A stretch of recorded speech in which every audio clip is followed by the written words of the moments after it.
Welcome to the Kano Cabinet Shop, where I'm going to invite you on my journey of traditional woodworking, zombie hunting, and the occasional look for Bigfoot. I've been working out of my garage for about 4 years now, and I just threw this bench together out of 2x6s. It was supposed to be temporary, just maybe something I could put stuff on while I was building the actual wood shop. But it's 4 years, it's worked out pretty good, and I'm going to keep it for assembly, maybe glue ups, stuff like that. I'm not going to get rid of it because it actually is pretty handy. Back in the early 2000s, around 2005, 2006, I wanted to escape from America and move to the Philippines. And I always liked the Roy Underhill method instead of the Norm Abrams method, because Roy always seemed to be funny, where Norm always took everything too serious. So I did a little bit of research, and this is a rough example of what a 17th century cabinet maker would have taken with him when he went to the New World. And I tried to base it roughly on this guy. Oh, don't know if you can see that. But the tool chest of Benjamin Seton. And it has 1797 on it. And his looks a lot better than mine does. But the thing is, the cabinet maker of his day, they had kind of an idea of what tools they needed when they took to the real world, so I was trying to duplicate it. And what's pretty cool about Benjamin Seton was in 1797, this chest was built. His dad was really rich, so they loaded it up with all the best tools they could get in England at the time. And he was getting ready to move to the New World and start up a cabinet shop. Well, what happened was his dad died, and Benjamin Seton took over family business, and his tool chest stayed in his family's basement for almost 200 years, and nobody even opened it. So when they opened it, they go, "Oh my gosh, this is really cool," because almost all the tools were still there. So we have a great example of what the 1797 cabinet maker would have taken. And I tried to duplicate that, but I have better tools. My cordless drill is better than his cordless drill. So without further delay, I'm going to open this thing up, and I'll point out mistakes I made along the way. Okay, this is the lid of my tool chest, and you can see I have some dividers and some squares and trammel points in the upper left. And what the trammel points do is allow you to make ovals and circles and stuff. And actually, all those dividers, I pretty much use 2 or 3 pair of dividers when I do my work, because each one's set up for a different measurement. And the Benjamin Setons of his time were really good with proportions, and that's why they needed all the different dividers, so they could set one set for one ratio and another one for another ratio, like 2 to 3, 3 to 4, 1 to 2, etc., etc. But anyway, here we go. It's kind of messy, but as soon as I can get my actual wood shop, it's going to be a lot better. The top till, as you can see, is a mess, but I normally put my marking and measuring stuff in there: rulers, knives, screwdrivers, squares, and pretty much whatever didn't make it to one of the other tills. They call these tills, not trays, in the British vernacular, so I'm keeping with that.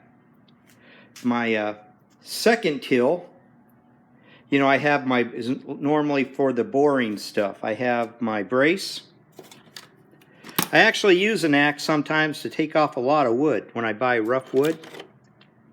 Cordless drill. This is a little better than the 17th century cabinet maker had.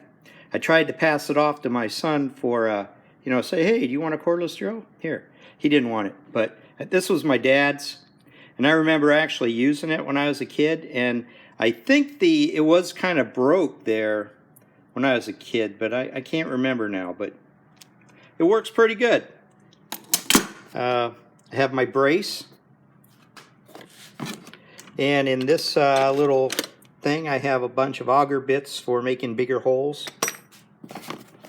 And I got, when I do my actual projects, I'll go through some of the tools and how they use them. But yeah, right now this is a mess because I don't have space. When I get my actual tool chest or tool wood shed, it'll be a lot neater. And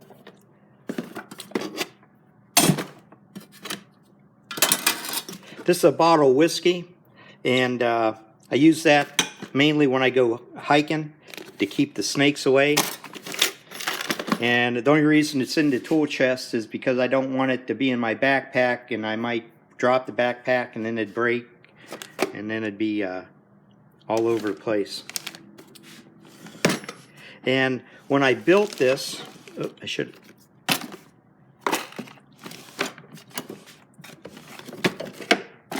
I built it so that at any one time I can have 2 of my 3 tills open, and down here I have some specialty hand planes, and I'll go through those, like I said, when I actually make projects and bring you guys along.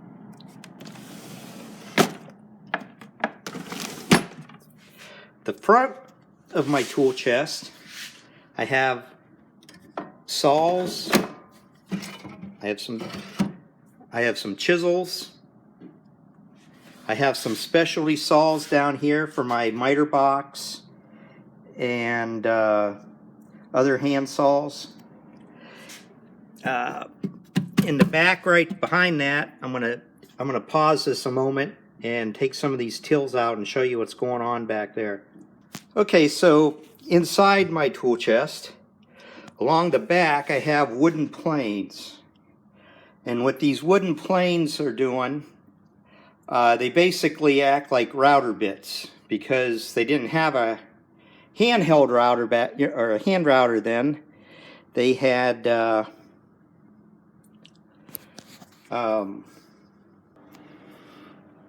okay, so the back of the tool chest, you see all these wooden planes, and what these wooden planes did was basically router bits today. And each one makes a different profile, much like the router bit. And surprisingly enough, they cost about the same amount of money that a router bit would cost. But they're kind of a lot quieter, and I kind of enjoy them better than I like, you know, using my router. One of the reasons I like to use the wooden, this stuff, is I like to keep my fingers, because I never really learned how to use power tools. So I do the best I can. You can see my hand planes. Most of these I picked up at flea markets, garage sales, and no Chinese stuff, but you know, it's mainly American, and there's a couple Canadian things in here too. But you know, back to my specialty saws and the chisels and some other saws. And one of the reasons I went into stuff like this was I always enjoyed watching Roy Underhill. I liked him a lot better than Norm Abram, because Roy seemed to have a sense of humor, whereas Norm always seemed too serious. So I like Roy. And One of these days I'm going to build a treadle lathe like Roy had. And these are the tills. I just took them out. And what's kind of cool is I can get to any 2 trays or tills at one time. So I always can get to pretty much whatever I want. And one of the advantages to working out of a tool chest is, you don't need the space, because everything goes right back in there when you're done with it.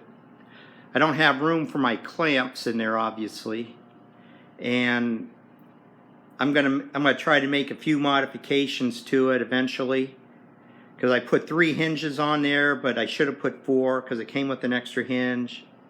Or hinges are sold in pairs. I only used 3 of them. I should have used 4. I thought 3 looked cool, but I don't know. It's to be determined, I guess. And moving a little bit along.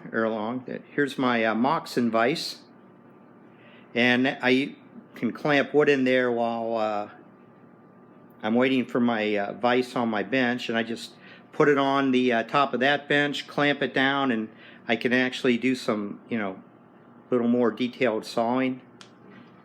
Have my saw benches. I finally got 2 of them now. This platform I got here, sometimes I needed to clamp a piece of wood to something while I was chopping on it or sawing, or I needed a little bit more of a elevation. So I'd clamp that to the bench, and then I would work from there. But as we go along making some projects, I'll show you guys how I use everything. But anyway, right now that's the shop. Hopefully I get my real shop pretty soon. And my first project that I'm going to bring you guys along for is I'm going to make a box. So this chest, it took me about a year to make, on and off. But I had used to have 2 jobs, and my second job took up all my free time. But today when somebody asks me, I just tell them that I retired from the Navy and I'm a cabinet maker. That way I don't have to tell them what I actually do, which is work in a budget office. So I'll bring you guys along for the ride. Have a good one, and catch you later. Bye.